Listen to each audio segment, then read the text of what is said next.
അതുകൊണ്ട് കോൺഗ്രസ് എന്ന പ്രസ്ഥാനത്തിനോട് ഞങ്ങൾക്കുള്ള വിശ്വാസം പരിപൂർണമായിട്ടും അവസാനിച്ചിരിക്കുകയാണ്. ഇപ്പോൾ വയനാട് മുൻ DCC ട്രഷറർ NM വിജയന്റെ മരുമകൾ മാധ്യമങ്ങളോട് ശരിയായ ഏർപ്പാടാണെന്ന് ചോദിച്ചപ്പോൾ എന്റെ അടുത്ത് പറഞ്ഞത് അത് KPCCയിൽ സണ്ണി ജോസഫിന് പഠിക്കാൻ കൊണ്ടുപോയി എന്നാണ് പറഞ്ഞത്. എഗ്രിമെന്റിൽ എന്താ അവർക്ക് ഇത്രമാത്രം പഠിക്കാനുള്ളതെന്ന് എനിക്ക് അറിഞ്ഞുകൂടാ. ഇതുവരെ ഞങ്ങൾക്ക് അവരൊന്നും ചെയ്തു തന്നിട്ടില്ല എന്ന് മാത്രമല്ല, ഇപ്പൊ ഞങ്ങൾ ഫോൺ വിളിച്ചിട്ട് അവരെടുക്കുന്നുമില്ല. അതുകൊണ്ട് കോൺഗ്രസ് എന്ന പ്രസ്ഥാനത്തിനോട് ഞങ്ങൾക്കുള്ള വിശ്വാസം പരിപൂർണമായിട്ടും അവസാനിച്ചിരിക്കുകയാണ്. അതെ, അത് സത്യസന്ധമായിട്ട് പ്രവർത്തിക്കുന്നവരെ കോൺഗ്രസ് തന്നെ കൊന്നൊടുക്കുകയാണ്. കള്ളന്മാര് വെള്ളയിട്ട് അസലായിട്ട് നടക്കുന്നുണ്ട്. കോൺഗ്രസ് എന്ന പാർട്ടിനെ വിശ്വസിക്കുന്നവര് മരിക്കുന്നു, അവരവരുടെ വീട്ടുകാർക്ക് പോകുന്നു, അത്രമാത്രം.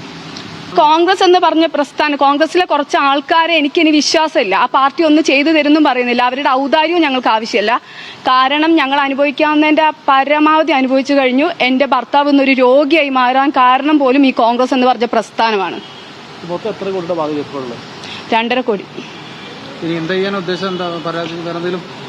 പരാതി മുഖ്യമന്ത്രിക്ക് ഒരു പരാതി കൊടുക്കണം എന്ന് ഞങ്ങൾ വിചാരിക്കുന്നുണ്ട്. ആളിപ്പോഴും ഹോസ്പിറ്റലൈസ്ഡ് ആണ്.